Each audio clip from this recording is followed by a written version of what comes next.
that was about to be fired. He went to the director and said, "Let me talk to her." And he walked over to the actress and he said, "Look, it's simple. You walk in the room, you plant your feet, look me in the eye, and tell the truth." The logo of the X-Files is "The truth is out there." The truth is out there. I'm going to paraphrase. The truth is in here. You're about to hear the truth. I'm an actor. My name is John Cipher.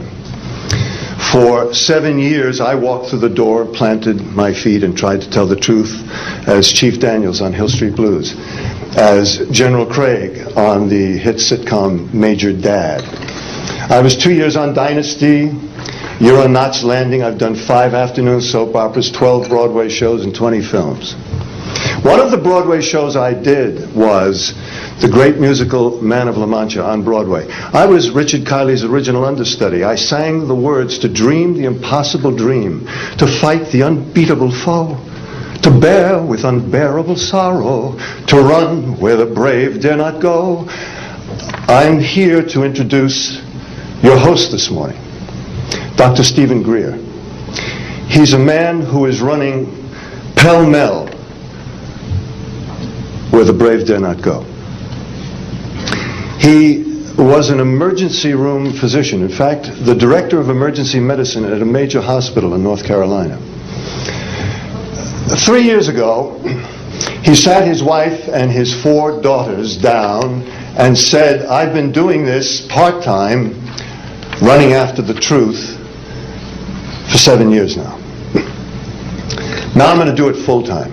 He walked away from all that money to pursue the truth.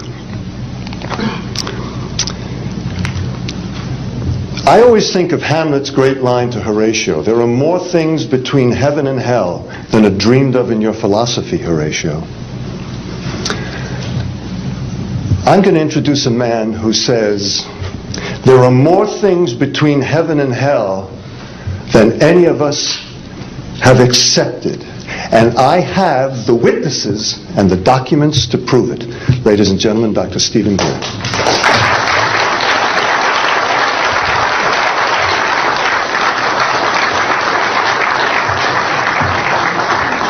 Thank you very much, John.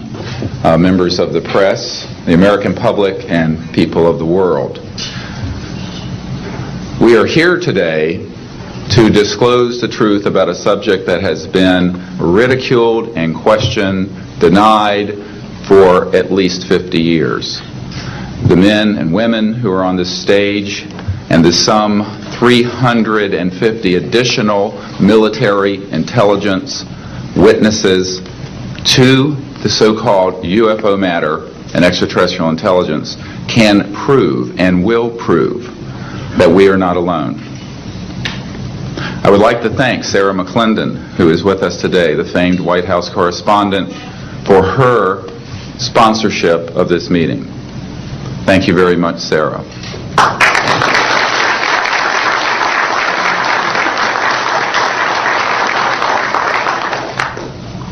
In 1993, a group of military advisors to this project and I met out in the countryside in Virginia. And we decided that it was time for civilians, military, intelligence, and other people to come together to disclose the truth about the subject which is called UFOs.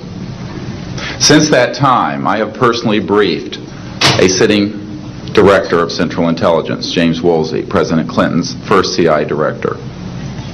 I have personally briefed the head of the Defense Intelligence Agency, the head of Intelligence Joint Staff, members of the Senate Intelligence Committee, many members of Congress, members of the European leadership, the Japanese cabinet, and others.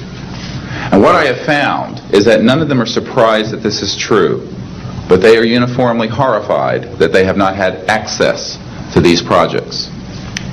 We can establish through these witnesses whom we have identified, which now number over 400, and these are people who have been inside the CIA, NSA, NRO, Air Force, Navy, Marines, Army, all divisions of the intelligence and military community, as well as corporate witnesses, contractors to the government.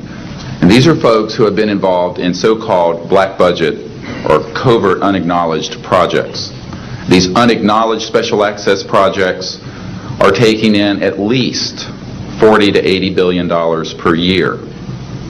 And they are sitting on technologies that can change the world forever. The reason we are coming forward now is that we are asking for the U.S. Congress and for President Bush to move towards an official inquiry and disclosure on this subject. It has the most profound implications for the human future, for the U.S. national security, and for world peace. Specifically, technologies connected to UFO and extraterrestrial vehicles, if declassified and used for peaceful energy generation and propulsion, would solve the looming energy crisis definitively, would end global warming, would correct the environmental challenges that the Earth is facing. It is also critical that we begin to debate as a society the propriety of placing weapons in space. If indeed, as we can prove, it is true that we are not alone and that space is territory which we are sharing with other civilizations, it could be a very imprudent, destabilizing thing to place weapons in space.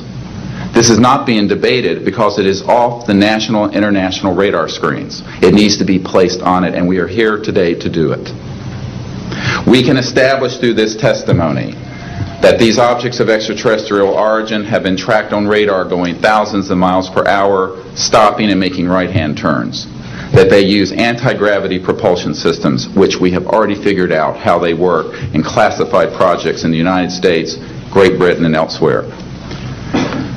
That these objects have landed on terra firma, at times have been disabled, and have been retrieved specifically by teams within the United States.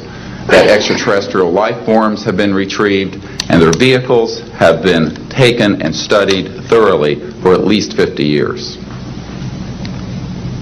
We can prove through the testimony and documents that we will be presenting that this subject has been hidden from members of Congress and at least 2 administrations that we are aware of, presidential administrations, and that the Constitution of the United States has been subverted by the growing power of these classified projects, and that this is a danger to the national security.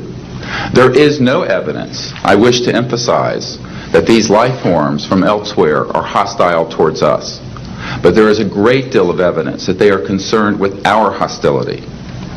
There are times when they have neutralized or rendered inert the launch capabilities of intercontinental ballistic missiles. Witnesses here today will describe those events to you.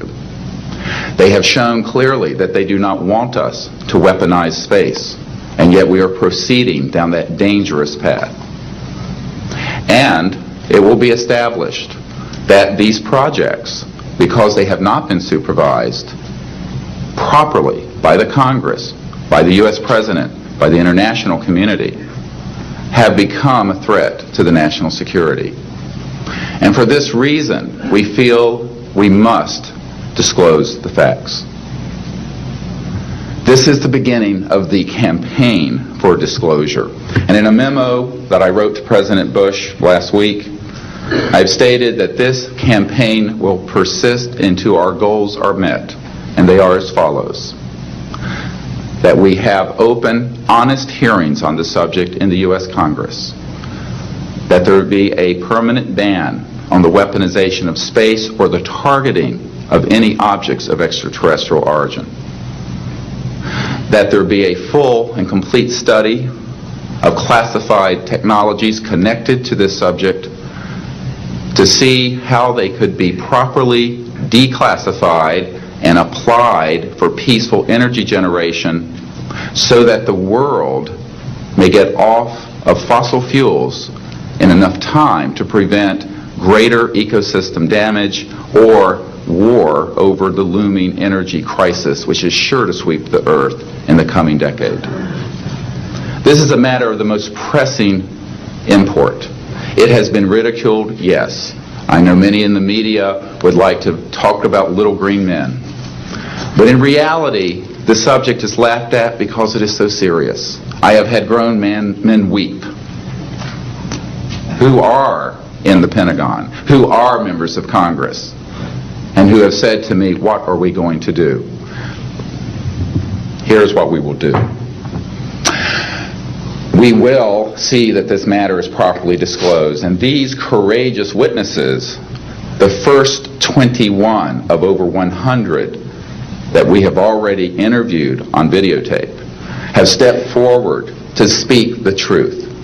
Now, I expect people to be skeptical, but not irrationally so, because these men and women have come forward and they have their credentials, they can establish who they are, and they have been first-hand witnesses to some of the most important events in the history of the human race.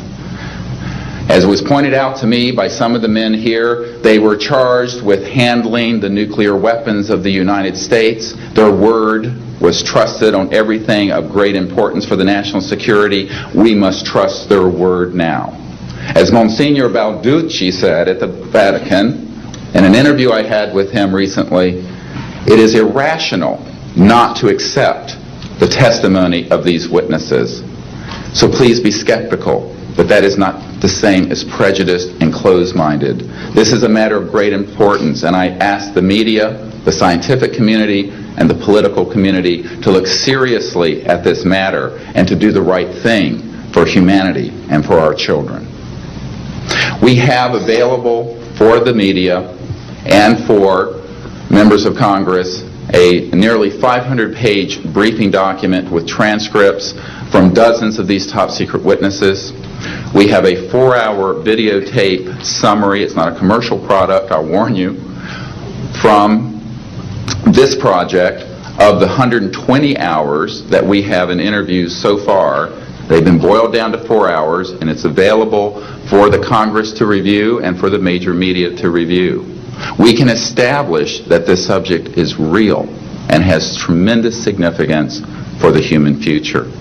I ask on all of you who are listening to contact the members of Congress that represent you and the leaders around the world and other countries and ask them to hold an honest inquiry into this subject to support a ban on weaponizing space, since we are sharing space with other life forms, and that we move quickly as a people to understanding that this is the end of the childhood of the human race.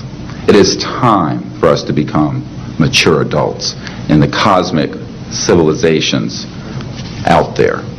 To do this, we must become a peaceful civilization, and we must look as we go into space with an intent of cooperating with other civilizations, not weaponizing that high frontier. The men and women who will speak next will do so in order, beginning on your left. They will introduce themselves. I ask for the media to refrain from questions until each witness has spoken briefly about who they are and what they have personally been involved with or witnessed in their government, military, or government-connected careers.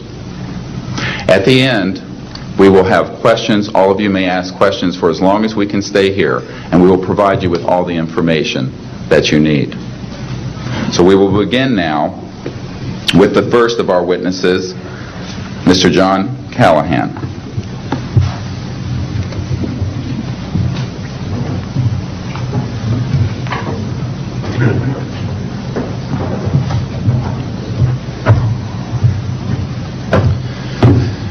My name is John Callahan. I'm a retired FAA employee. I was the division manager for the Accidents Evaluation and Investigation Division in D.C. About 2 years before I retired, I received a call from Alaska region where the region wanted to know what to tell the media.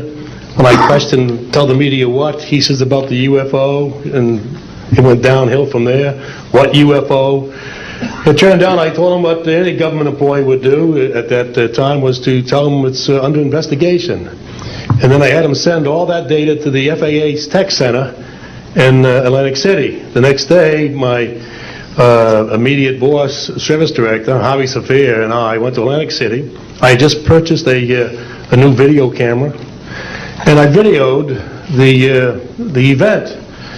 In Atlantic City, we had them play back on a scope, you would call it a scope, a plan view display, PVD, exactly what the pilot seen or what the controller seen, and we tied that in with the voice tape so we could hear exactly what the controller said and what he heard, and we taped it. We came back the next day, briefed the administrator, Admiral Ingen, on what happened. He wanted a 5-minute briefing. After we started the briefing, he wanted to know if he could see the video. We put the video on. He watched the video, the whole video. The next day, he set up a meeting for me to give a dog and pony show to President Reagan's scientific staff and whoever they brought over, and to hand off all that data to them.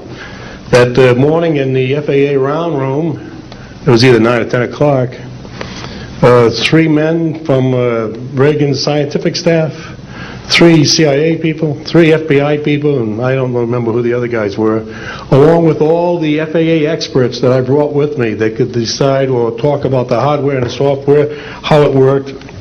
We put on a dog and pony show. We let them watch the video.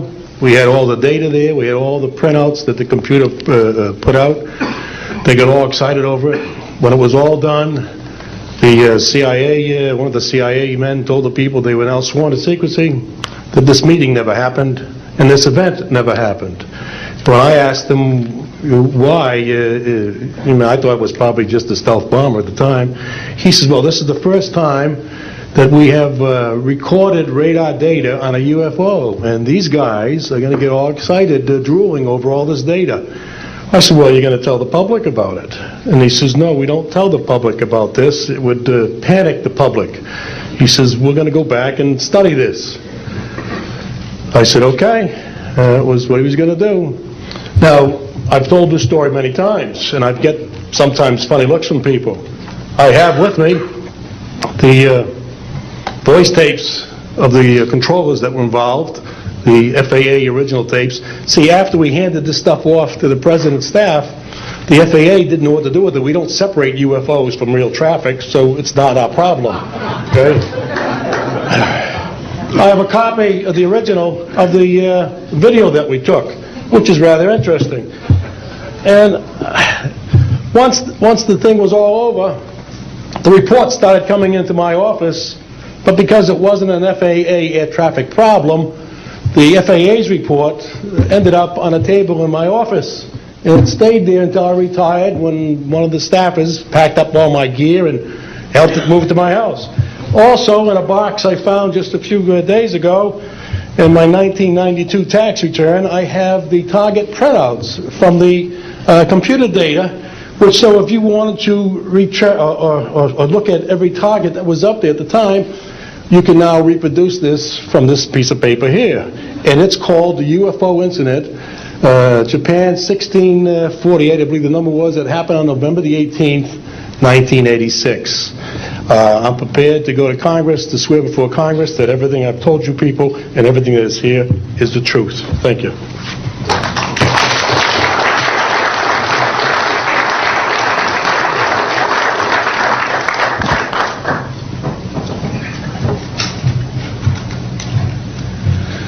Good morning. I hope you'll pardon me. I'm a little bit nervous. My name is Charles L. Brown. I'm a Lieutenant Colonel, U.S. Air Force, retired, subsequently 7 years with the Foreign Service. I like the name Charlie Brown. A gentleman by the name of Charles Schultz, of great talent, sort of elevated the name, if you will. During World War II, I was a young farm boy from West Virginia. I got the patriotic bug, joined the United States Army, ended up flying bombers in Europe, and entered the war transport in the Pacific. Finished college in the late summer of '49, recalled to active duty in the newly formed United States Air Force. I was assigned to an organization called Office of Special Investigations. The Air Force, as most of you know, was formed in 1947.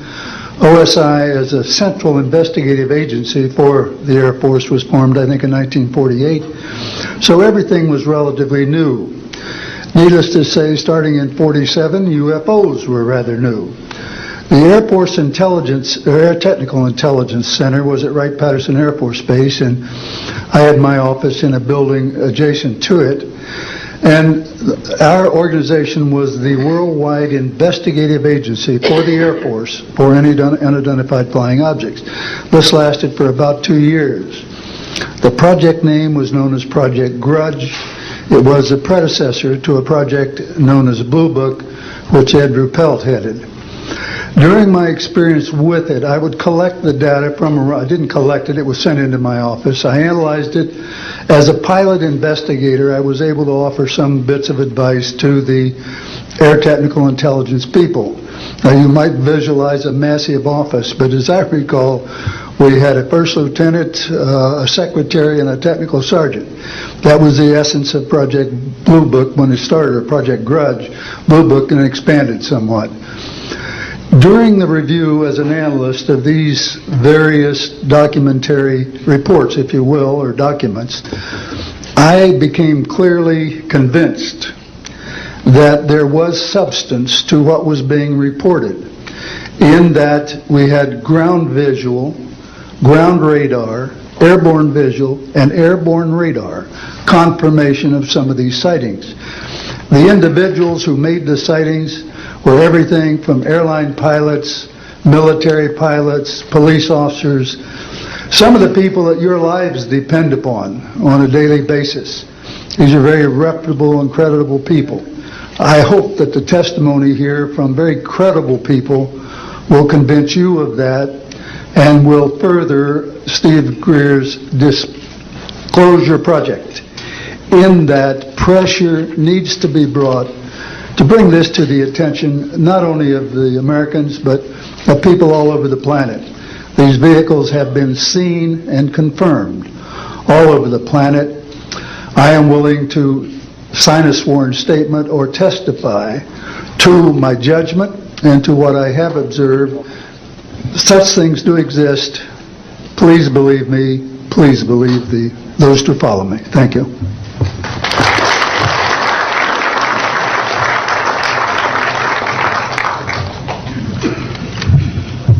My name is Michael Smith.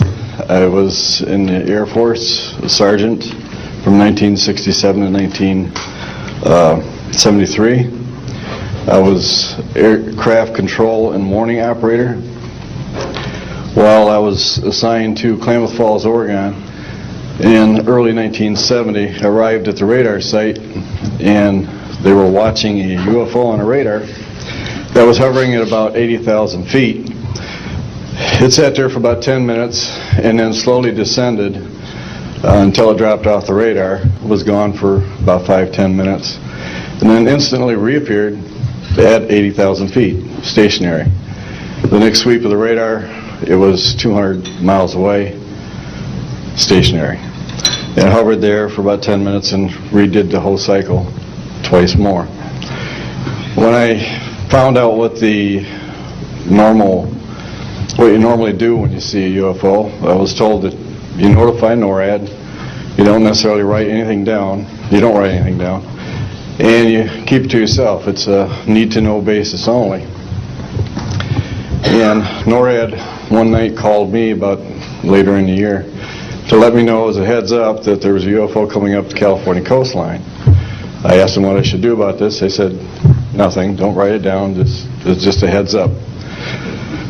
And then late 1972, while stationed at the 753rd Radar Squadron in Sault Ste. Marie, Michigan, I received a couple panicky calls from police officers who were chasing 3 UFOs from Mackinac Bridge up I-75. So I immediately checked the radar, confirmed that they were there, called NORAD, and they were concerned because they had 2 inbound B-52s going to Kinslow Air Force Base. So they diverted them because they didn't want any proximity of the 2. And that night I answered many calls from the police department, sheriff's department and stuff. And my standard response was that there was nothing on radar. And I will testify to this under oath to a congressional hearing.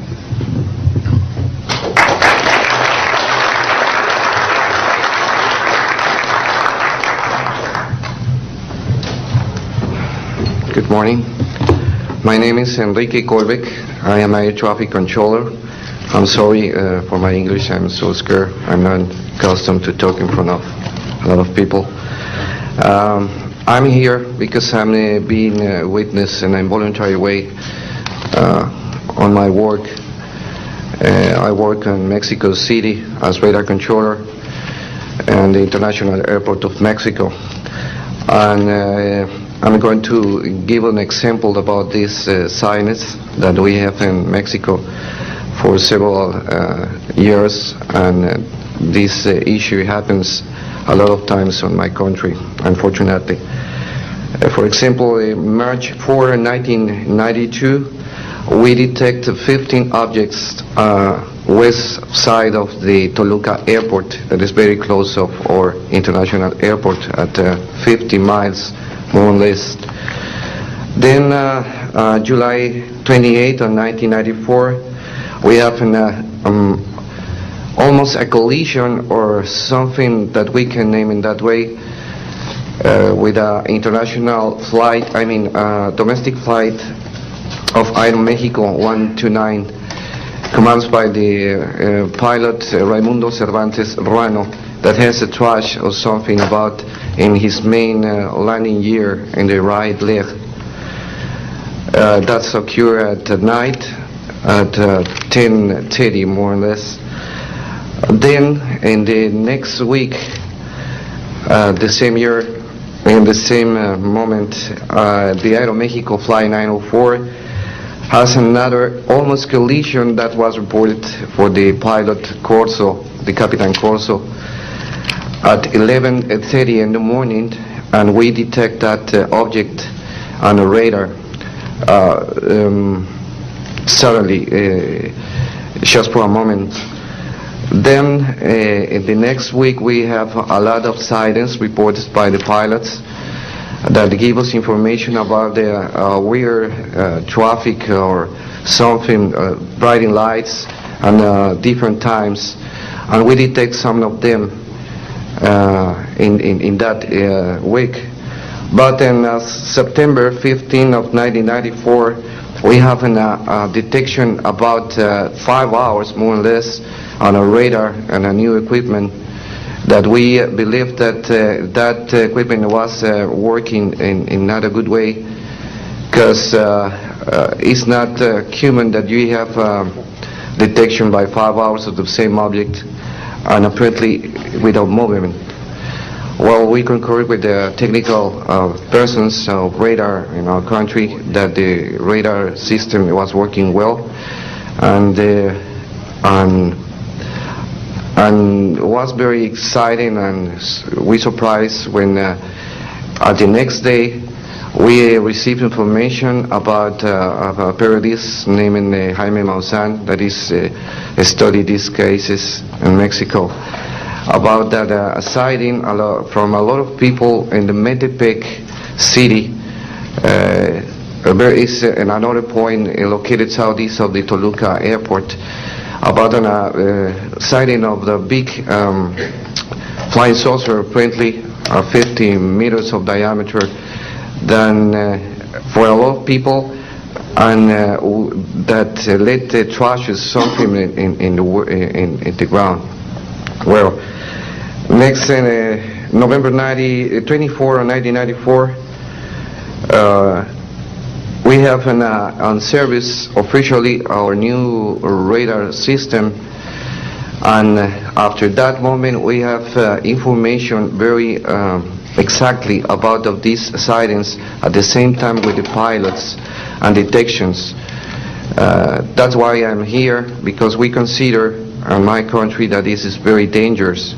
We have a lot of more cases, but I don't want to use more time in this. But it's very important that the people on the world knows these events, and consider that could be very dangerous for aeronautical situation, especially in my country. I don't know why in my country that's occur frequently, but the point is that happens, and we consider dangers, and we had only, unfortunately, one trash, but we don't want to have another more. Thank you very much, and I'm sorry for my English.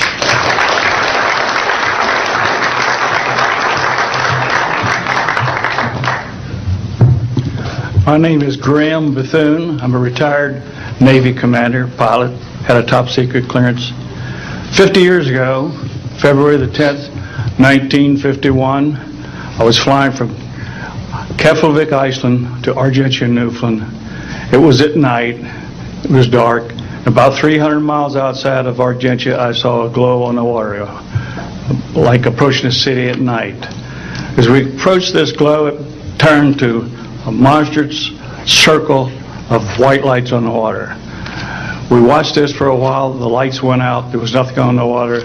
Next thing we saw was a yellow halo, small, much smaller than whatever it was launched from, and that was 15 miles away, up to our altitude. Because of the trajectory, I disengaged the autopilot, shoved the nose over to try to go under this thing. At that time, I heard a noise underneath. I thought maybe it hit us. It was actually some of the crew members ducking, and they collided, and a couple of them were injured. Then it appeared over to the right and moved out slowly and flew with us. It was still not at our altitude, but we could see the shape of it. It had a dome. We could see the coronal discharge. I went back aft to let the other pilot, Al Jones, take my seat to see what the passenger's reaction was. Came back to the cockpit, told him not to report anything simply because what the psychiatrist had said to me, maybe they would lock us up. So basically, the instruments in the cockpit, we had 4 or 5 failures in the area of magnetic compass, the electromagnetic effect, in area of directional finders, and this type of thing. The craft was tracked by radar in excess of 1,800 miles an hour. It never did get to our altitude. We had 31 passengers, plus the psychiatrist and the crew members that all cited this at different areas. When we landed at Argentia, Newfoundland, we were interrogated by the Air Force, an excellent interrogation, Captain Paulson. When we landed at the Naval Air Test Center here at Patuxent River, we were required by Navy intelligence to make out individual reports. Out of the National Archives, I have the 18-page official Navy and Air Force report. I've made up a report to straighten out all the truth. There's a stack of books out there this high that have written all of this up. So the truth is here. I will testify under oath before Congress that everything that I have said is true.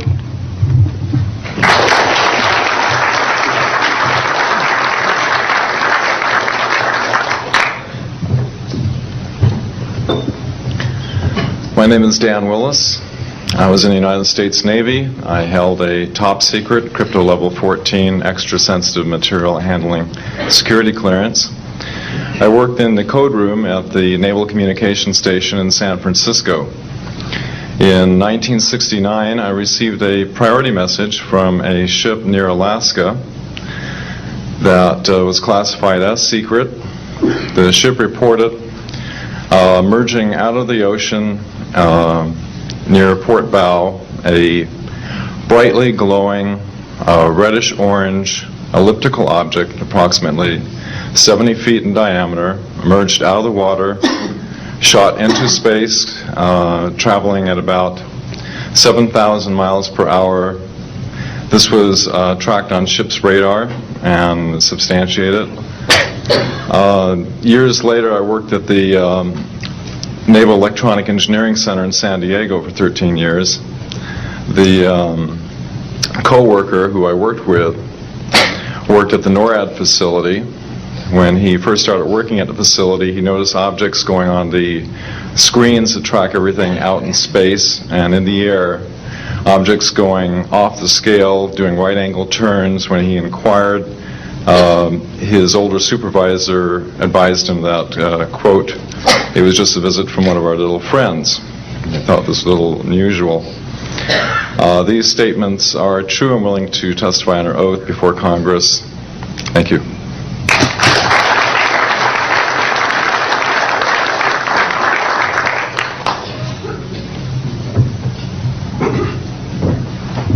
My name is Don Phillips.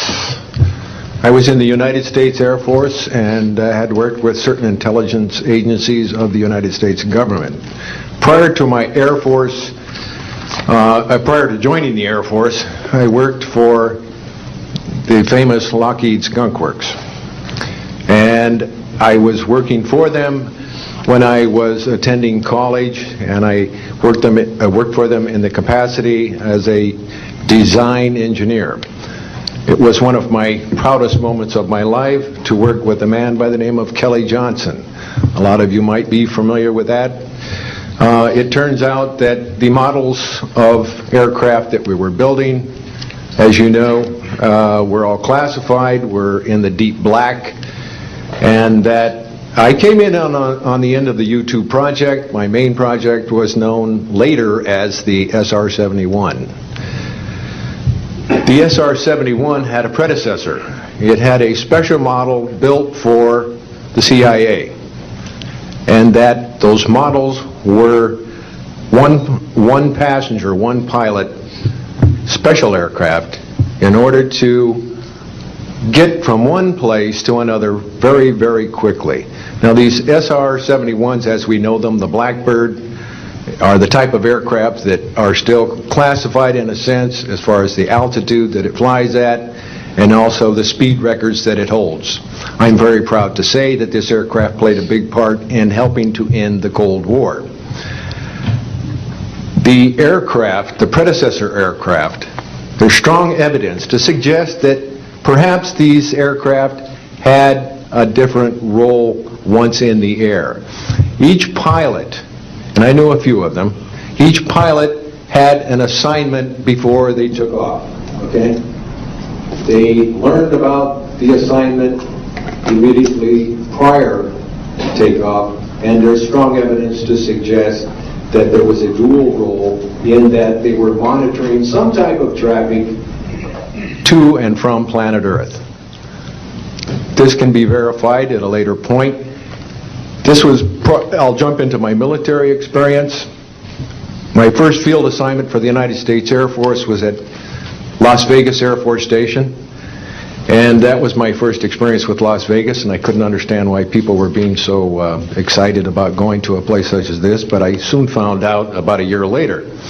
Nellis Air Force Base is located there. Nellis is a major training center for different types of special aircraft and fighter aircraft, one of the premier training sites for pilots all around the world. However, when I learned that my assignment was at a radar site 50 miles out of town, up near Mount Charleston, I had no idea where I'd be, so finally in the daylight I was able to find the location and reported in 1965 for duty. In 1966, early in the morning, about 1 to 2 a.m., I was staying there on base, and our barracks were at about 8,000 feet. I heard a lot of commotion. You know, at that altitude, sound carries tremendously.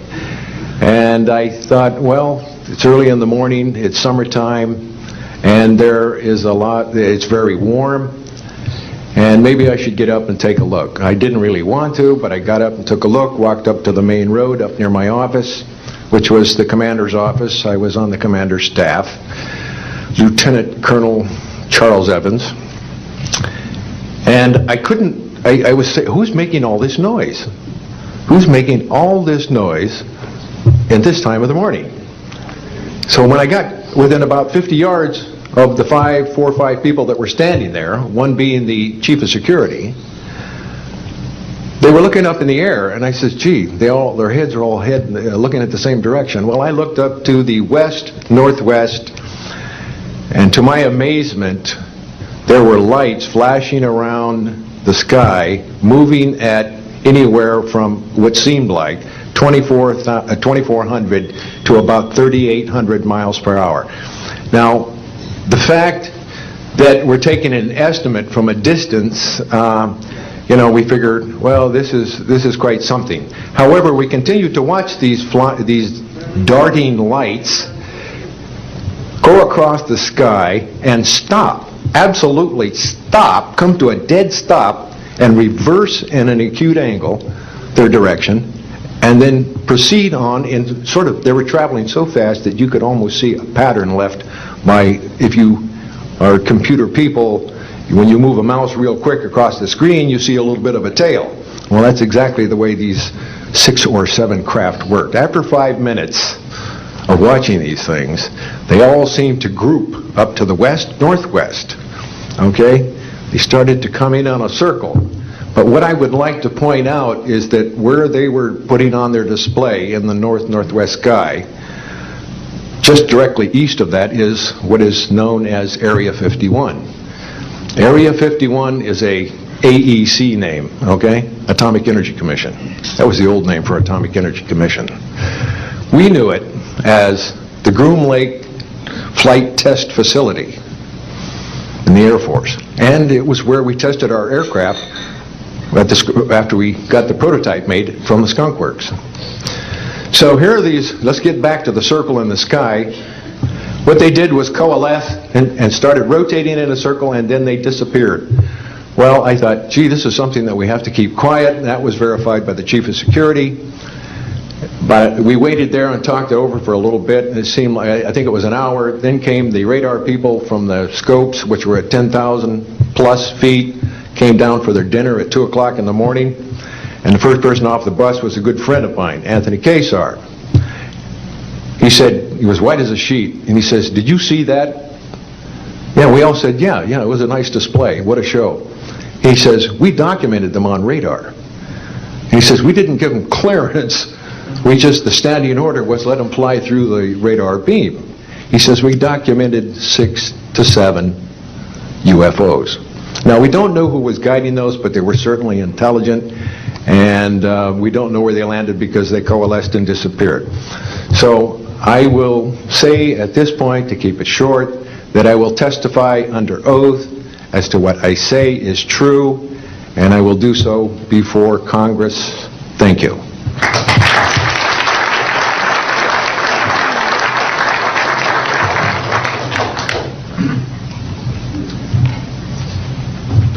My name is Robert Solis. Contrary to what it says on the card, I was not a lieutenant colonel in the Air Force. I was in the Air Force active duty after I graduated from the Air Force Academy in 1964 until 1971, and separated as a captain. In March of 1967, I was stationed at Malmstrom Air Force Base, Montana, as a missile launch officer, Minuteman Missiles. On an early morning of March 16th, 1967, I got a call from my security guard, primary security guard upstairs. We had about 6, as I recall, flight security airmen upstairs. I was downstairs 60 feet underground in a capsule, monitoring and controlling 10 nuclear-tipped Minuteman missiles. I got a call that morning that they were seeing strange lights flying in the sky. I disregarded that call, told them to call me when something more significant happened. I got another call subsequent to that call, and this time it was a more intense tone in the guard's voice. It was very clearly very frightened. He said there was a bright, glowing red object hovering outside the front gate. It was oval-shaped. He had all the other guards out there with their weapons drawn. Right after that call, I woke up my commander, who was on a rest period, Fred Mywald, a retired colonel now, and told him about the phone calls. As I was telling him about the phone calls, my weapons started going down, one after the other. They went into a no-go condition, what we call a no-go condition. They were unlaunchable. We lost somewhere between 6 and 8 weapons that morning. Within minutes of having received that second phone call of a UFO hovering outside the front gate. Again that morning, after reporting it to the command post, we were informed that a very similar incident happened at Echo Flight. I was at Oscar Flight. They lost all 10 of their weapons under similar circumstances, very similar circumstances, where UFOs were sighted over the launch facilities. They had maintenance crews and security crews out there that had spent the night, and they were reporting UFOs over those sites. And the commander of that flight was Eric Carlson. He also separated as a captain, and the deputy commander was Walt Fiegel. He retired as a lieutenant colonel. We have those witnesses that I just mentioned, the names I just mentioned have spoken of this event before, and they will back up this story. We also have documentation that I received through FOA requests from the Air Force outlining the Echo Flight incident, and including in that documentation a reference to UFOs. We have telexes covering this incident, and in one telex it says the fact that no apparent reason for the loss of 10 missiles can be readily identified is cause for grave concern to this headquarters. This was from SAC headquarters. So we've got those telexes. I've got about 12 witnesses that'll verify parts of this story, including of a man who investigated the incident afterwards for the Air Force, and you'll hear a little bit more about that from the next witness. And also another guard that witnessed a UFO in that same time period, and another officer who retired a full colonel who had other reports of UFOs. Ancillary to that, excuse me, I've got the complete report on a Minot, North Dakota incident. That was Minot Air Force Base, North Dakota, which happened in August of 1966. Very similar, UFOs sighted over missile silos, and also a UFO incident that was investigated by the Air Force immediately after our incident within a week. I'm willing to testify to the truth of all these matters that I've spoken about this in front of Congress under oath. Thank you.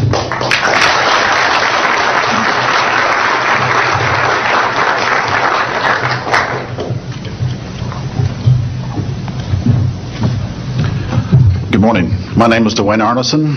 I served 26 years as a communication electronics officer in the U.S. Air Force, all over the world, including Vietnam. I was lucky to be selected to be commander of 3 different units in the Air Force. I held a top secret SCI TK clearance, and for those who don't know, it is slightly above top secret.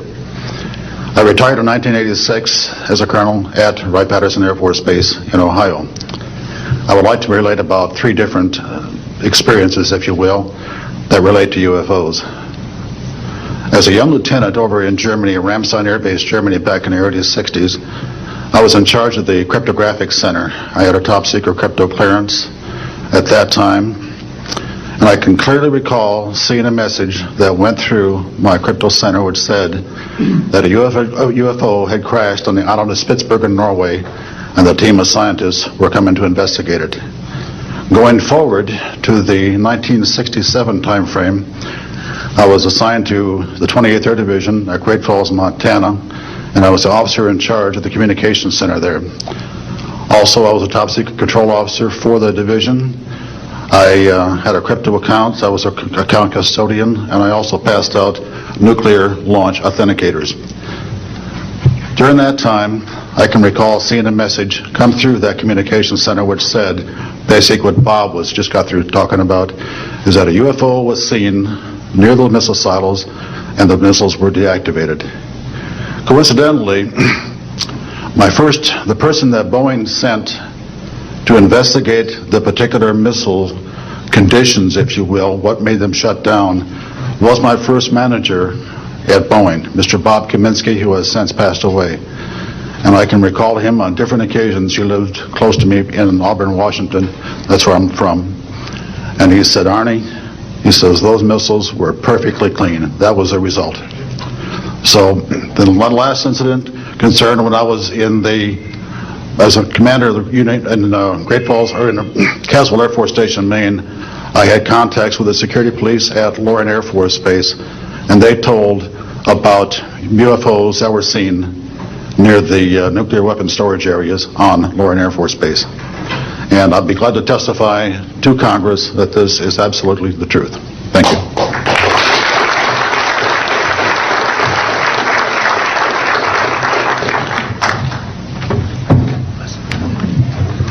Good morning. My name is Harlan Bentley. During 1957 and 1959, I was a PFC in the United States Army, stationed north of Washington, D.C. on the Nike Ajax missile base close to Olney, Maryland. In May, this month in 1958, about 6 a.m., I heard a noise outside that sounded like a pulsating transformer. I sat up in my bunk. I looked out the window. I saw a craft heading for the ground and crashed. Pieces broke off of that craft, immediately took off again. So there's a lot more to that story, but I've got to speed this up. Now, the next night, I was on radar duty. I get a call from the Gaithersburg missile base. He says, hey, I got 12 to 15 UFOs outside, 50 to 100 feet above me. So I asked him, I said, what does it sound like? He took his head mic off, held it out the van window, and said, here. And the same sound I heard the previous morning, except a lot more of them. So my radar was on standby, so I immediately turned it on and got the blip just outside the ground clutter. I marked it on my radar screen. And then for a few minutes later, all of a sudden they took off. As they took off, the sweep came around, hit the blip. The second, when it came around, it hit it again. That blip was 2/3 away off my radar scope. In order to get that far at a constant velocity with 17,000 miles an hour. That was my first incident. 10 years later, by this time I received a Bachelor of Science degree in electrical engineering, and I was working in California. Now, I'm sorry that all I can say is I was somewhere in California working on a classified project that had nothing to do with my experience that I had there. As I was working, and it was like 2 or 3 in the morning, California time, I heard a Houston astronaut communication link, comlink. I didn't pay much attention to it until I heard the word bogey. Of course, my ears picked up immediately. An unidentified flying object of some sort, whether it's a craft, meteorite, or whatever, was on a collision course with that module going to loop around the moon. So basically, I listened for some time, and then I stopped and went back to work. And then I heard, there they go. In the astronaut world, some of you may not know this, there's a term called green turtle. And it used to be, I don't know if it is today or not, but it used to be is you're not allowed to use profanity over the net. And the first person that does that, whoever hears it first and says green turtle, that astronaut's got to buy that man and his entire family a dinner at the most expensive place at Cape Canaveral. Well, to end this real quick, one of them said, damn, they went off, the UFOs took off. And he says, damn, that was fast. And somebody yelled, green turtle. And then he said another word, a synonym to crap. And then somebody else yelled, green turtle. And you could see him, he grit his teeth, because now he had to buy 2 expensive meals. And my particular experience, I will testify before Congress if necessary, and explain exactly what happened. Thank you.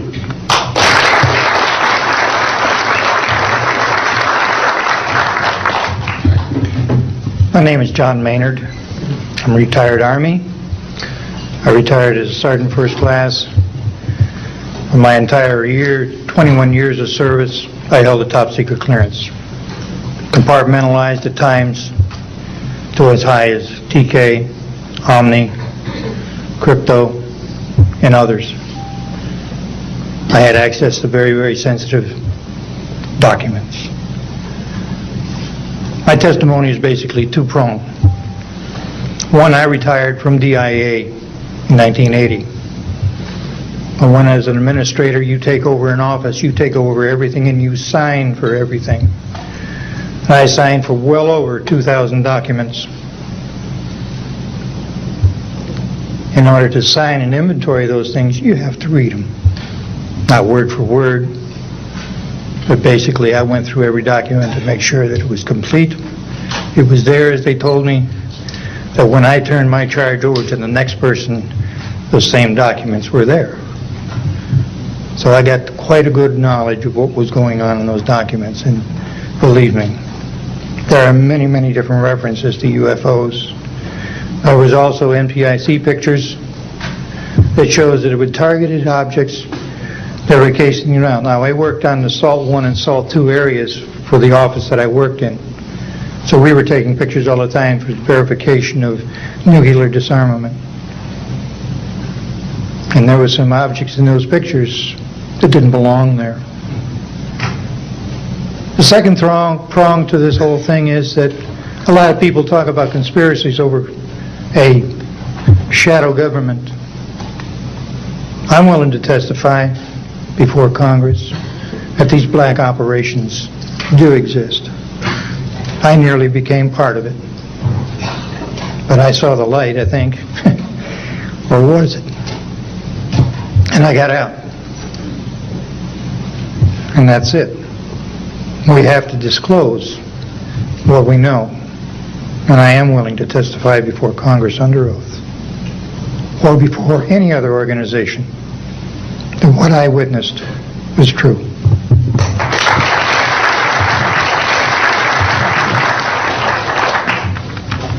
Good morning.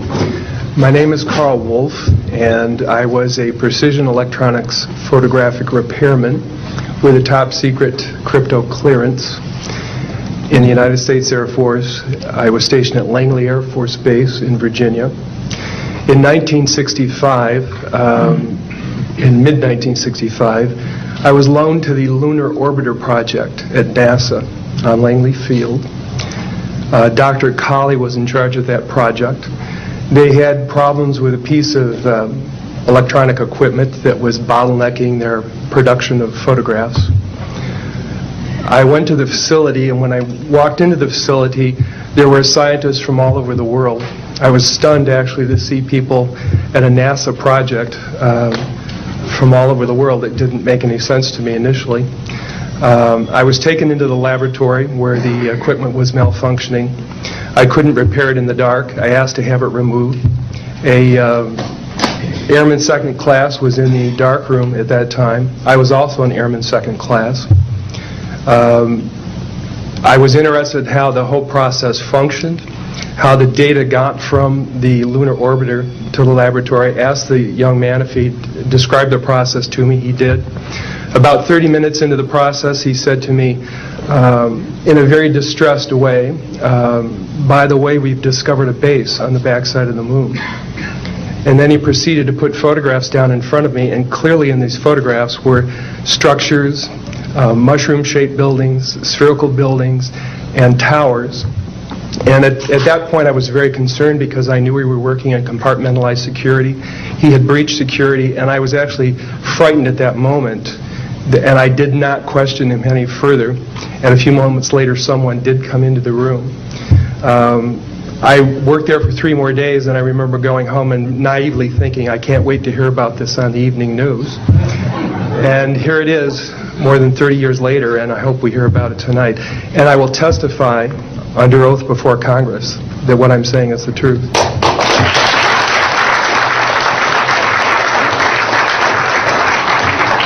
Thank you, Carl. Good morning, everyone. My name is Donna Hare, and I worked at Philco Ford Aerospace from 1967 to 1981. During that time, I was a design illustrator, draftsman. I did the launch slides and landing slides, and also projection plotting boards, lunar maps for NASA. We were a contractor, but most of the time I worked on site, in Building 8. I had the opportunity to do extra work during downtime, which was between missions, and I walked into a photo lab, which was the NASA lab, across the hallway. I had a secret clearance, which is not that high, but I was able to go into restricted areas, which this was. At the time, I was talking to one of the techs in there, and he drew my attention to a photograph, a NASA photograph. It had a dot on it, and I said, "What is that?" Well, he drew my attention to it, and I said, "Is that a dot on the emulsion?" And he said, and he's smiling, and he has his hands crossed, and he said, "Round dots on the emulsion don't leave round shadows on the ground." And this was an aerial photograph of the Earth, I'm assuming the Earth, because it had pine trees on it, and the shadows of the craft, or whatever it was, were in the same angle as the trees. And by its very nature, UFO, and I wanted to clarify that to a gentleman that was talking to me, means unidentified. So I did not know what this was. But I realized at this point that it's very secret, that it was kept secret, because I asked him, "What are you going to do with this piece of information?" And he said, "We always airbrush these out before we sell them to the public." So they're pesky little creatures appearing on this photograph they wanted to get rid of. After that, I decided I would ask questions to other people that work there. And I found that I had to ask them away from the site and not on site. A guard told me that he was asked to burn some photographs and not to look at them. And there was another guard guarding him, who was in green fatigues, watching him burn the photographs. And he said he was too tempted. He looked at one, and it was a picture of a UFO, and he was very descriptive. I can go into that later with anyone. He immediately was hit in the head, and he had a big gash in his forehead. He was knocked out, and he's terrified, so he would have to be protected. Another incident, I knew someone in quarantine with the Apollo astronauts. He told me that the Apollo astronauts saw craft on the moon when we landed, and that is what he told me. And he also was afraid. He said that the astronauts are told to keep this quiet. They're not allowed to talk about it. So I do want to let you know that I worked out there for a number of years, and I ran into this. So it's not something everyone knows that works out there for a long time. My boss didn't know about it. Some people that sat right next to me didn't know about it. It's very strange, because I don't know how they can do it, but they can let some people know about it and then others not. I'm willing to testify before Congress that what I'm saying is true, and thank you very much. Thank you.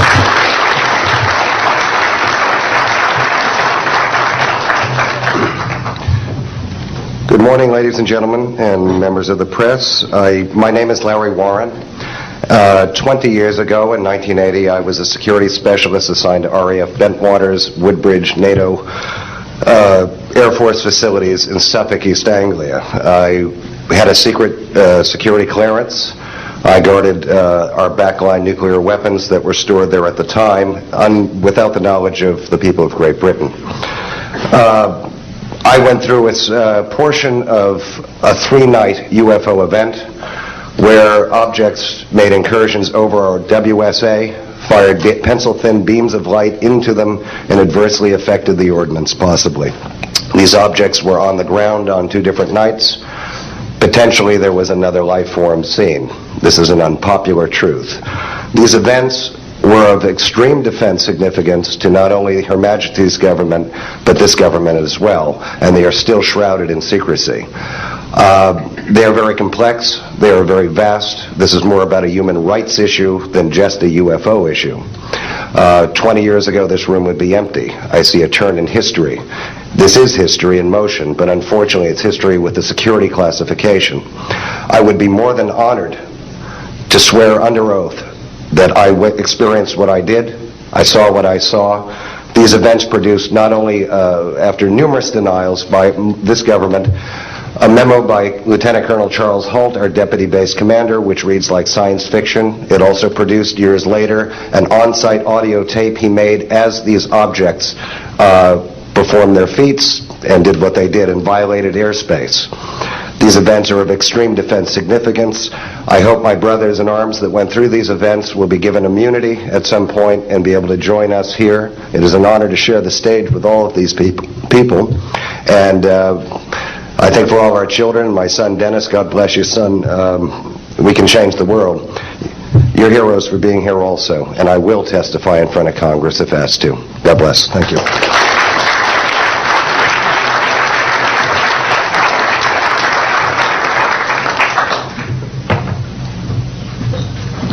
Hi, my name is George Filer III.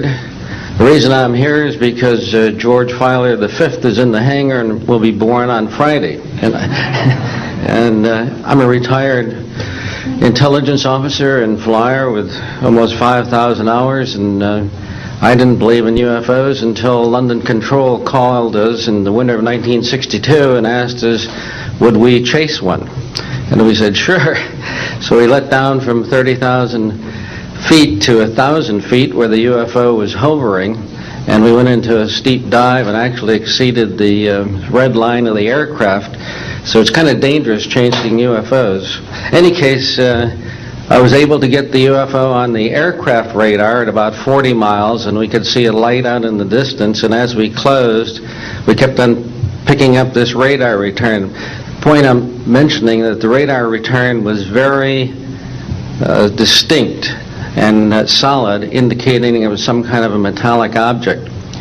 We got about a mile from the UFO, and it kind of lit up in the sky and went off into space, very similar to what the shuttle looks like when it takes off. Later on, I was working in intelligence. In Vietnam, I briefed General Brown about UFOs. When I was in 21st Air Force, in McGuire Air Force Base, I briefed General Glau about a UFO over Tehran, Iran in 1976. That two F-4s from the Iranian Air Force had taken off and tried to intercept the UFO. And when they turned on their fire control systems, they immediately went out. All the electrical systems went out. The planes had to return to base. This was particularly significant because it was also picked up on satellites. In 1978, on January 18th, I was going into the base. Every morning I did the briefing to the general staff, and I noticed that there are some lights off in the distance at the end of the runway there. And when I got into the command post, the senior master sergeant in charge said that there had been UFOs in the pattern all night. They're on radar. The tower had seen them. They gotten aircraft reports and so on. And that one had landed or crashed at Fort Dix. Fort Dix and McGuire are right together. And this is kind of like the Roswell of the East. But in any case, an alien had come off the craft and had been shot by a military policeman and apparently was wounded and was heading for McGuire. So for whatever reason, the aliens liked the Air Force better than the Army, perhaps because they're shooting at them. But in any case, our security police went out there and found him on the end of the runway dead. And they asked me to brief the general staff, General Tom Sadler, and at the 8 o'clock stand-up briefing. And I said, I don't think I want to do this. You know, the general doesn't have a good sense of humor, and I'm not sure I believe this. So I did some checking, called the 438th Command Post, and everybody had pretty much the same story. And at 8 o'clock that morning, just before I went on, was going to brief this, and I was very worried about it. They said, don't brief it, that it's too hot, so to speak. That's pretty much my story, and I'm prepared to tell the story in front of Congress, and it is the truth. Now, because of this, I've stayed interested in UFOs, and I'm the Eastern Director of the Mutual UFO Network.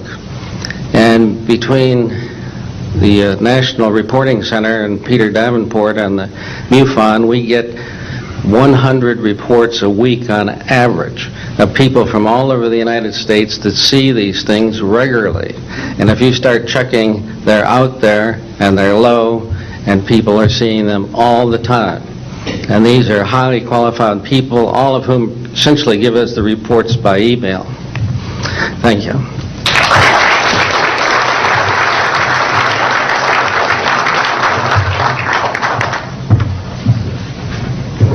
Morning, ladies and gentlemen. My name's Clifford Stone. I was a Sergeant First Class, United States Army. I had a secret clearance with nuclear surety.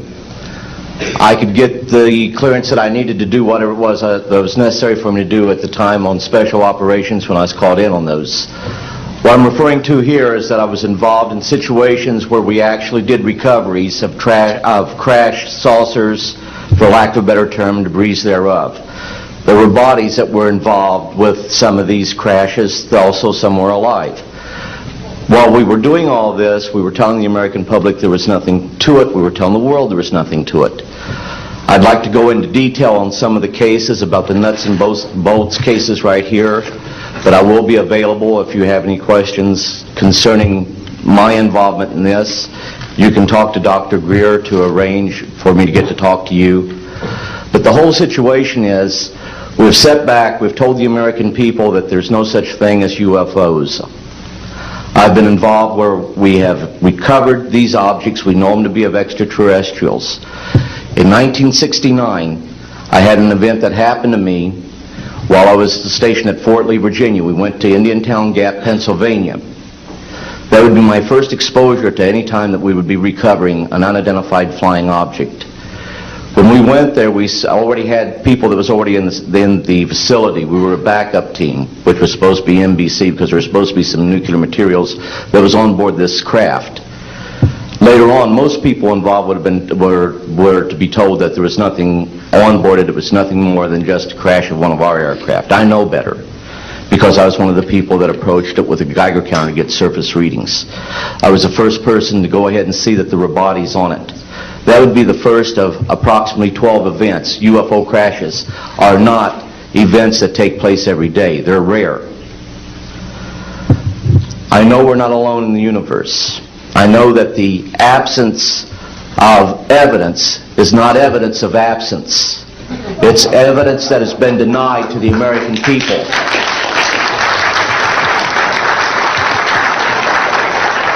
I stand before you today in my almighty God, and I tell you this. If Congress calls me in and says, will you testify in detail what you know, I stand here today prepared and ready to do just that. Governments must never lie to the people for no reason. Thank you.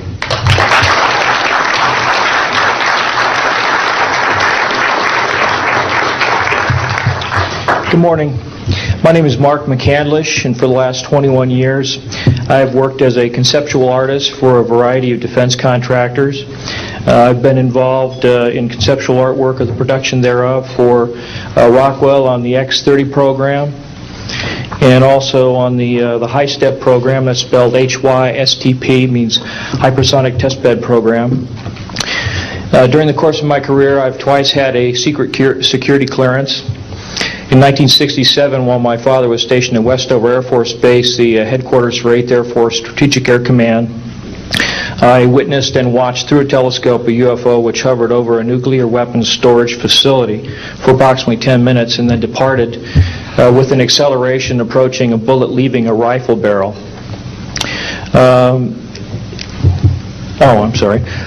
In 1988, in November, a college buddy of mine, an associate by the name of Brad Sorensen, informed me that he had personally witnessed 3 flying saucers at a very large hangar at Norton Air Force Base during the course of an air show that was held on Saturday, November 12, 1988. I subsequently called my congressman from that district. I called his office. This was Congressman George E. Brown, Jr., who at the time was the chairman of the Congressional Committee on Space Science and Advanced Technology. I naturally assumed that since this presentation that Brad talked about was for top military brass and certain congressional individuals, that his office must have coordinated this with the local Air Force Office of Public Affairs. A male staff member in Congressman Brown's office not only confirmed the exhibit, but the fact that there were 3 discs at that exhibit. These discs were hovering off the floor without any visible means of support. They were referred to as alien reproduction vehicles, also nicknamed the flux liner because they used high voltage electricity. Let's see. To keep things short, this is a diagram that I made based on a sketch that Brad Sorensen did for me in rough form shortly after he had his sighting, and subsequently cleaned that drawing up and made it much more accurate. And that's the drawing that Dr. Greer is holding there now. Later on, I obtained photographs that were taken in 1967 by a military pilot, Harvey Williams, flying a C-47 for the Air Force at 12,000 feet, approximately 25 miles southwest of Provo, Utah. This particular vehicle matches the so-called ARV in all proportions and respects in terms of the detail of the shape of the craft. And this was photographed, as I say, in June or July of June of 1967. I later spoke to a gentleman by the name of Kent Sellen that I met at an air show at Edwards Air Force Base in 1992, the first unveiling publicly of the B-2 bomber. He indicated to me that in 1973, when he was a crew chief working on experimental aircraft at Edwards Air Force Base, that he had unintentionally wandered into an area where there was a classified aircraft, namely the ARV. He described it in detail, and he added other details to the account concerning the configuration and the operation of the vehicle that Brad Sorensen was not aware of. Subsequently, Brad Sorensen met with the famous aeronautical designer Burt Rutan, gave him a copy of this blueprint which you've just been shown. Mr. Rutan felt that it was a joke and put it on his wall as kind of a joke. And a third party confirmed for me later that a Colonel Ray Walsh from Edwards Air Force Base was visiting Mr. Rutan, saw this blueprint on the wall and registered quite a degree of shock and anger, wanted to know where the hell he got this blueprint, because there was in fact such a craft at that time, approximately 1994-95, in a hangar at Edwards Air Force Base, North Base Complex at that time. Subsequently, I've done a lot of research on this product, this vehicle. I've come across a number of declassified documents that show that the Air Force, as early as 1960, was wind tunnel testing flying saucer shapes up to Mach 20. And I also have declassified NASA documents that show similar shapes. In fact, this is the document here that more or less details the wind tunnel testing up to Mach 20. This is the NASA document right here that was declassified, and it shows a variety of spherical and lenticular shapes that were flight tested up to, or I should say wind tunnel tested up to Mach 6. I subsequently obtained a copy of an inter-office memo from Hercules Aerospace that describes a particular type of science involving something called zero-point energy and scalar waves. According to Brad Sorensen, this is the basis of the technology for these anti-gravity propulsion systems. This particular document here describes 6 different meetings involving the Defense Intelligence Agency and cooperative efforts with the Russian scientific community in investigating this, what is called the fundamental enabling technology that was originally discovered apparently by Nikola Tesla in the early 1900s. Anyway, I could provide you much more detail at a later time, and I am prepared to testify in detail concerning these events and their truthfulness before Congress. Thank you very much.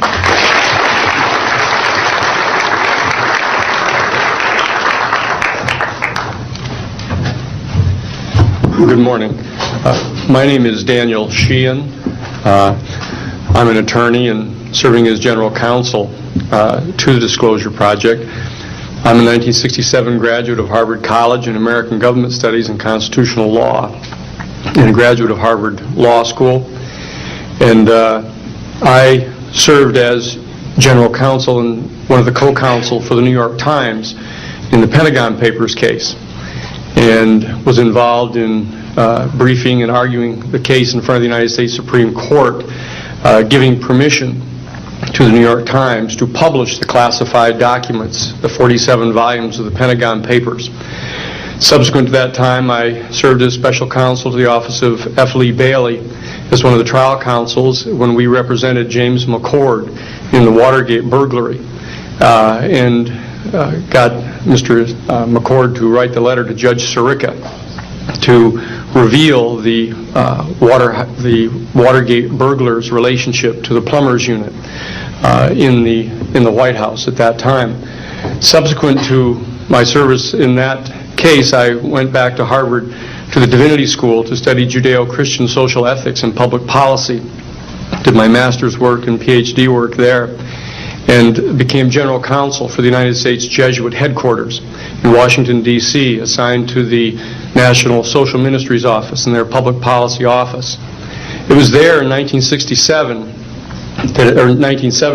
that I was contacted by Miss Marcia Smith, who was the director of the Science and Technology Division of the Congressional Research Service. She asked to meet with me, and I met with her, and she informed me that President Carter, upon taking office in January of 1977, held a meeting with then the Director of Central Intelligence, who was George Bush Sr., and demanded that the Director of Central Intelligence turn over to the President the classified information about unidentified flying objects and the information that was in the possession of the United States intelligence community concerning the existence of extraterrestrial intelligence. This information was refused to the President of the United States by the Director of Central Intelligence, George Bush Sr. The Director insisted that the President, in order to have access to this information, needed to have clearance to contact the Congressional Research Service, to contact the United States House of Representatives Science and Technology Division, to have them undertake a process to declassify this information, because the DCI suspected that the President was preparing to reveal this information to the American public. The Congressional Research Service Science and Technology Division, under the directorship of Marcia Smith, was contacted by the House Science and Technology Committee and instructed to undertake a major investigation of the existence of extraterrestrial intelligence and the relationship of the UFO phenomenon to this. I was contacted by Ms. Smith and asked, in my capacity as General Counsel to the United States Jesuit Headquarters, National Social Ministry Office, to see if we could obtain access to the Vatican Library, to obtain the information that the Vatican had with regard to extraterrestrial intelligence and the phenomenon of the UFOs. I pursued that with the permission of Father William J. Davis, the director of the National Office, and we were refused access as the United States Jesuit Order to the information in the possession of the Vatican Library. When I reported this to Ms. Smith, she then later subsequently asked me to participate in a project which I can go into some detail during the question and answer period or later to individuals, pursuant to which I was given access to, as a special consultant to the United States Library of Congress Congressional Research Service, to the classified portions of the Blue Book project of the Air Force. At that point, it was in 1977, approximately May of 1977, I went to the Madison building of the United States Library of Congress. There was no one in the building at that time. It was brand new. I was directed to a basement office where there were two guards at the door and a third sitting at the table, who took my identification, verified that I'd been designated as a special consultant to the Congressional Research Service of the United States Library of Congress, and was admitted to the room. I thereupon found photographs some dozen photographs of what is unquestionably an unidentified flying object on the ground that had crashed and plowed a furrow in a field of snow, and it was embedded in an embankment. There were United States Air Force personnel surrounding this craft, taking photographs of the craft. And one of the photographs, I could see that there were some symbols on the side of the craft. So I proceeded through the photographs and found a close-up photograph of these symbols. I'd been instructed that I was to take no notes and had to leave my briefcase and all my identification outside of this room, but I had brought with me a yellow pad. And so what I did is I opened up the yellow pad and refocused the overhead camera onto the same size as the cardboard backing of the yellow pad, and I physically traced the copies of the symbols on the side of this craft, closed the yellow pad back, put the microfiche back into the canister, reclosed the box that I had, and I said, "It is time for me to leave." And I took this and proceeded to leave the office, at which point the security guards stopped me, and one of them said, "What is that you have there, Mr. Sheehan?"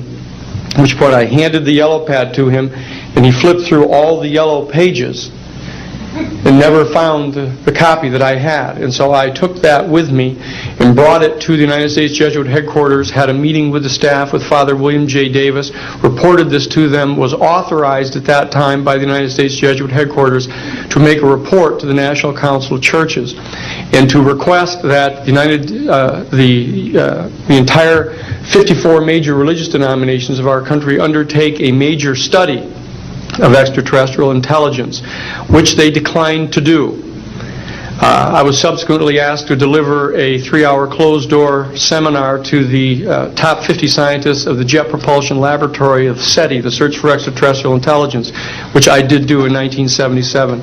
I'm more than happy to testify under oath to these details to the United States Congress, and would be happy to meet with any members of the press at that time. You may recall I also served as chief counsel to the Karen Silkwood case, in which we obtained the rulings in the Karen Silkwood case. I also served as chief counsel in the Iran-Contra case. It was the first one to testify before the United States Congress to the existence of the off-the-shelf enterprise of Richard Secord and Albert Hakim. I'll be more than happy to share the details of what I believe to be the relationship between this off-the-shelf enterprise and the secret government, which is concealing this information from the American public. And I am happy and proud to serve as general counsel to the Disclosure Project. Thank you very much.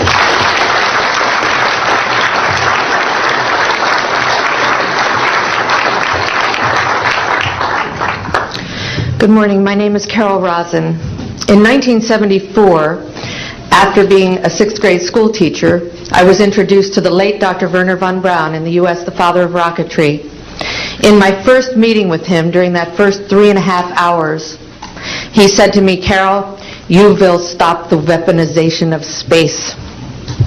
And I said, teachers don't stop until June. He said, "No, you have to understand, this is February, and we have to prevent the weaponization of space because there is a lie being told to everyone that the weaponization of space is now first being based upon the evil empire, the Russians. There are many enemies," he said, "against whom we're going to build this space-based weapon system, the first of whom was the Russians, which was existing at that time.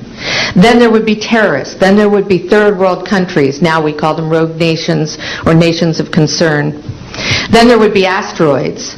And then he would repeat to me over and over, "And the last card, the last card, the last card would be the extraterrestrial threat." Well, at the time, I kind of laughed when he said asteroids, and when he said extraterrestrials, I knew I wasn't going to deal with that subject. And now we hear on the news just today, this week, that they've slid in another enemy. Only this time we're going to protect our satellites. In other words, we have to have some reason to spend these trillions, to waste these dollars on a space-based weapon system, and they're all lies. This is a system, he told me, that would never protect anyone. Even back then, he talked about suitcase bombs. He talked about chemical, viral, bacterial, biological warfare, that these space-based weapons would never protect us against. And then he told me that, in fact, if you travel around the world, which I did after he died in 1977, I met with people in over 100 countries who were friends. They didn't want to build space-based weapons. I became a space and missile defense consultant. And I worked with people around the world. I became an advisor to the People's Republic of China. They don't want to build a space-based weapon system. And he told me back then that they didn't. He said, go to Russia. They're considered to be the enemy. I got on a plane by myself. When I got to Russia, I had a list of people that I had read out of the newspaper. Chernenko was in office then. He was the only one I didn't get a chance to meet. They introduced me to everyone when I got there. And when I got back, I said, oh my Lord, this man is telling the truth. There is no threat. And I've been waiting until this day for 27 years, and I'm expecting the spin to happen, because he also explained to me that as a military strategist, as a person who worked on the MX missile, which I did later, he said, you will find that there is going to be a spin to find some enemy against whom we have to build space-based weapons. And now we should expect the spin, because he said part of the formula for the intelligence community is if they might have a weapon, then we have to consider that they do have these weapons. So now they do have these weapons, so now we have to build these weapon systems. And that's the formula, except that it's all based on a lie. And we have witnesses here today that have shown you that these extraterrestrial beings, that these craft that have come here are now not UFOs, they're identified flying objects, and we know that they have beings in them. And we have witnesses here who have told you that they can shut down our missile silos, they can stop a rocket going into space that's a test. We have witnesses here who have worked in the classified departments who have the courage to come forward here to support what Wernher von Braun told me back in 1974 to 77. And I will testify before the Congress that when I founded the Institute for Security and Cooperation in Outer Space, which I shut down a few years ago because I didn't believe we had a chance with this huge, integrated around the world, complex weapon system, that we had any chance at all of transforming that war industry into a space industry that could provide benefits, like Dr. Greer has said, of global warming. We can end that situation of that problem. We can end the energy crisis. We can build now non-polluting technologies. Wernher von Braun used to tell me that we could have cars back then that drove around off the ground. He described this to me on beams so that we have no pollution on this planet. And we can solve the problems of the people that are urgent and potential, and the other animals and the other cultures on Earth and in space. And we can end the arms race without dislocating the industry jobs, without disrupting the economy, by transforming, Wernher von Braun told me, the war industry into a global cooperative space industry that will provide, he said, finally, more jobs and profits on this planet than during any hot or cold wartime, more products and services that can be applied directly to solving the problems of this planet. And we can have a whole planet now that lives in peace on Earth, with all the cultures on Earth and with all the extraterrestrial cultures in space. And these are words that Wernher von Braun told me in 1974, and I will testify before the Congress under oath about everything I have said and more. Thank you.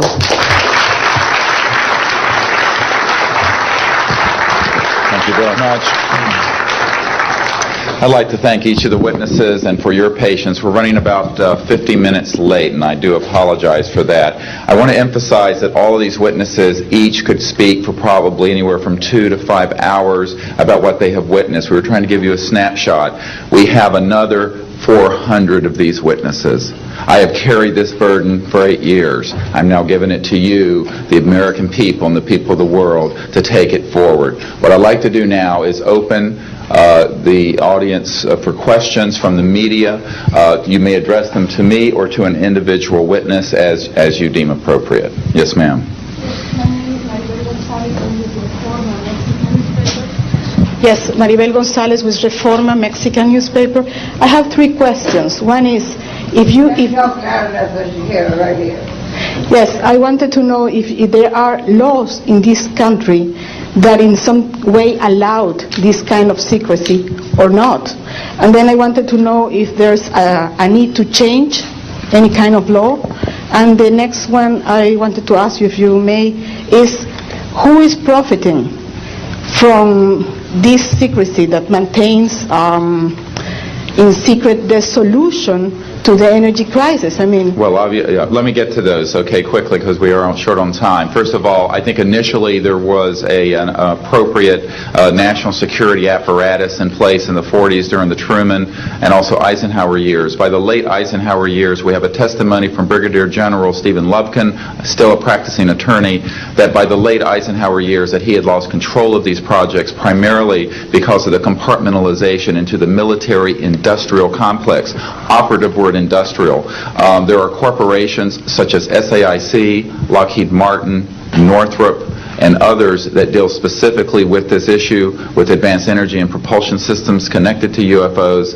And I think that what has happened, from the best we can tell, from insiders that have briefed me for now about 8 years, is that we have lost control of these projects from a constitutional law perspective because the infrastructure within military intelligence and corporate channels is so well funded and so complex and labyrinthine that there are compartments within compartments within compartments. And people who are in the Congress who make inquiries, and in fact President Clinton, when he made inquiries, were simply denied access, as you heard earlier that President Carter was denied access. On your other question, I would say that in terms of profiting from the status quo, big oil. There are certain geopolitical and financial infrastructures that would not welcome a definitive replacement to the fossil fuels. I will tell you, and we can prove this with other scientists who are ready to come forward, that we already have a complete replacement for any fossil fuels or ionizing nuclear power plants. We don't need them. We haven't needed them, probably have not needed them since the time I was born. Now, of course, this is a major issue. You're talking a multi-trillion-dollar global infrastructure change. And so this does hit the alarm bells at the National Security Council economics area. However, what is more serious to the national security? Keeping the status quo or letting ourselves go into a global ecosystem collapse and running out of fossil fuels and having massive rolling blackouts, not just in California, but globally. We have got to do something about this, and soon, and that's why we are advocating open hearings in the Congress. Other media, please. Yes, sir. I just want to know if anybody at the UN is looking into this. I personally met with Boutros Ghali's wife, Aliyah Ghali, who said that her husband was quite concerned about this. This was in the 1990s. Since then, we know that there have been other people at the UN who have made inquiries. The problem is the UN has no mandate to deal with this. It needs to be given a mandate from its constituent member nations.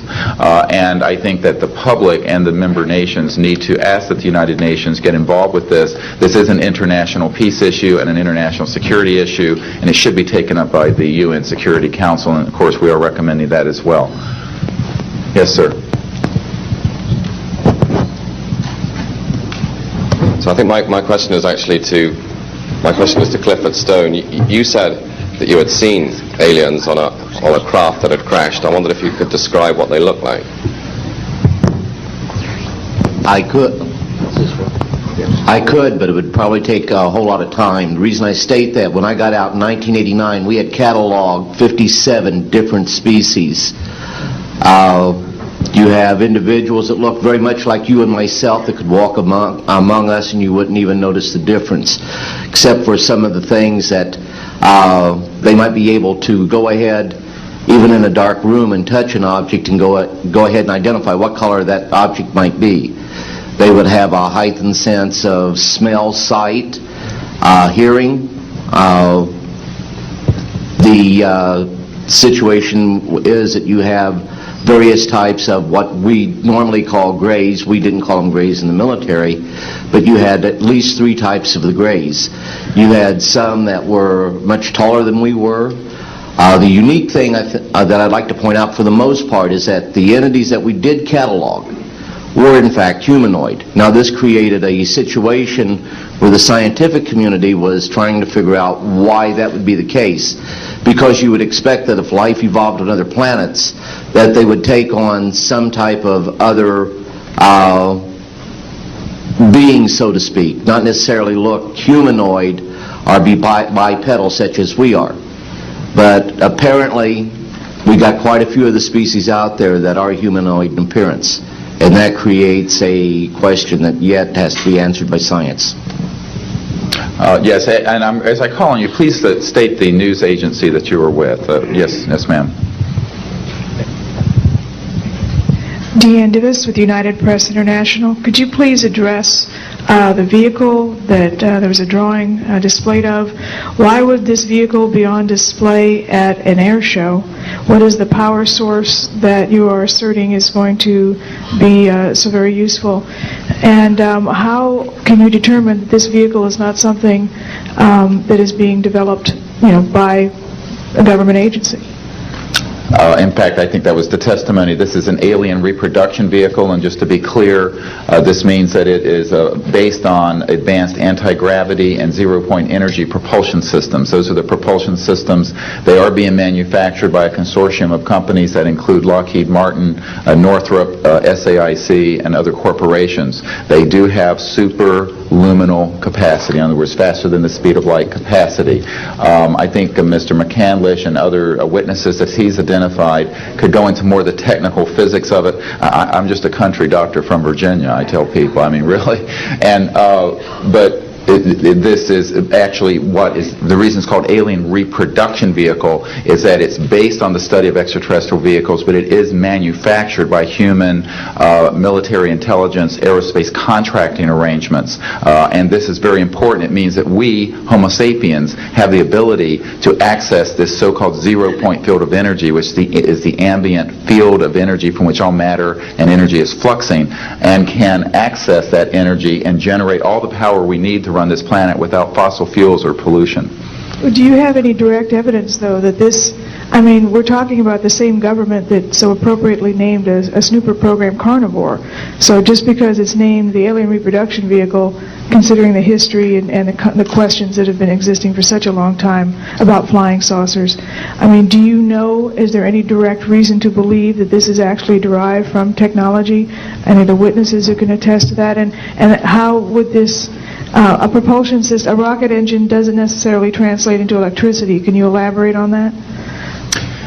Well, the first part of your question, I would say that the testimony of witnesses we have, some of whom are here, others that are not here, but they're in the briefing materials, is that we have studied specifically extraterrestrial vehicles which have been retrieved. The breakthroughs in that research have led to applications that have led to the building of this and similar anti-gravity devices. And that, in fact, this can be proven in open testimony before Congress, and that is exactly what we are calling for. We have the witnesses to establish this, and they also have the documents and the specific details of the propulsion systems. But this is not a jet internal combustion system at all. It is actually kicked in by a type of electric power source, and it then accesses this ambient zero-point energy field that is responsible for all matter and energy existing, and by special configurations and what have you, it causes a cancellation of mass inertia and an anti-gravity effect. And this is a complex technical discussion which is probably beyond the scope of this conference, but we have materials in the briefing document that we can provide you with references to people who have studied the anti-gravity effect as far back as certainly the 1950s. We have one witness who said that his family was connected to the RAND Corporation, and that by the mid-1950s that more money had been spent on anti-gravity propulsion systems than the totality of the Manhattan Project. So yes, we can establish those elements. Other questions? Thank you. My name is Murray Felsher. I publish a newsletter downstairs here called the Washington Remote Sensing Letter that deals with reconnaissance and surveillance of the Earth from space. My question is this. Since 1972, with the launch of Landsat 1, and now with the launch of commercial space imagery, there are some archived, I would say, upwards of 35 million photographs of the Earth from space. and not one of them has shown a flying saucer. Are you suggesting that these have been airbrushed out? We're suggesting that there is a system before the public gets hold of anything that's off of a government-connected satellite. There is a compartmented operation that does indeed sanitize them from this type of evidence. And I think the testimony of the gentleman who was with the Defense Intelligence Agency, Mr. Maynard, Ms. Hare, and others would substantiate that. We have other witnesses who have been involved in projects where such items have been sanitized out. It could also be that if you did a thorough search, you might find a few that slipped through. We obviously haven't had the research dollars to go through all the millions of images that are cataloged to look for them, but we do know there's been a very thorough sanitizing of this. And people should not be naive about the extent to which covert programs using billions of our tax dollars have been able to effectively hide this. This is one of the sort of myths of both the media and the public. It's sort of a Pollyanna myth that we live in a society where such things could not be done. In fact, they are done, and we can prove that they have been done. Discredit these entire proceedings here, and I'm wondering how your screening process went. Can you tell us a little bit about your satisfaction level with that? Well, I'm very satisfied that these are genuine and good people who are speaking truthfully. Out of the 400 people that I'm dealing with, not 20 times this number, have I been fooled? Yeah. I'm an emergency doctor. Let me say something. People come into the emergency department with flank pain, writhing on a stretcher. What have they got? A kidney stone, right? Yeah, well, some of them go into the bathroom, prick their finger, and squeeze blood into the water, the urine sample, to show that they have blood in their urine so they can get a narcotic injection. Now, have I been scammed as an emergency doctor who has I'm bright enough to kind of know when I'm being scammed, but have I occasionally? Yeah. Is it possible? It's possible. Is it likely? No. And here's what's more important. You don't not treat or accept the testimony or the history of every patient that comes in with flank pain and assume that they're lying just because you've been scammed once or twice. This field, you make a very good point, is filled with hoaxes and scams and what have you. It doesn't mean, however, that all of it is. And in fact, what we're saying after 8 years of research, we have found the documents, the top secret witnesses, the insiders willing to testify under oath before Congress that this is true. Now, here's another key point. Some of the people who are in this witness pool, Mr. Sheehan, myself, and a couple of other attorneys, are members of state licensed professions. And what that means is that if we are perpetrating a hoax, we will lose our license to practice medicine, we will lose our license to practice law, but we'll be perpetrating a hoax upon the public. So what I would say to you is that the group of people before you are very credible, and the others whom we have identified are. We are not the CIA. We have not been able to do a $50,000 background check on each person. I'll give you that caveat. But we have done very serious interviews and vetting. And by the way, these people have presented their DD-214s, their defense forms, other documentation that show the two DD-214s and others that show that they were in the military at a certain place and a certain time. So we're very comfortable that, in fact, that the weight of the testimony will carry the day here and that this is real. Yes, I had an insight, and it relates to your questioning. There have been tens of thousands of sightings and experiences from all over the world. Only one needs to be true. Because if only one is true, then the entire case, the non-reality of these sightings, falls apart.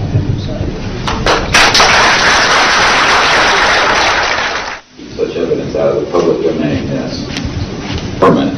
A priori, all signed agreements and oaths that have flowed from such operations are null and void. What that means is, in legal theory, is that if it's an illegal enterprise, the agreements those that are entered into as a result of that illegal enterprise have no legal standing. So one of the things I would like to announce today is all of the men and women listening to this need to know they are free to speak. We are declaring all national security oaths on this subject null and void.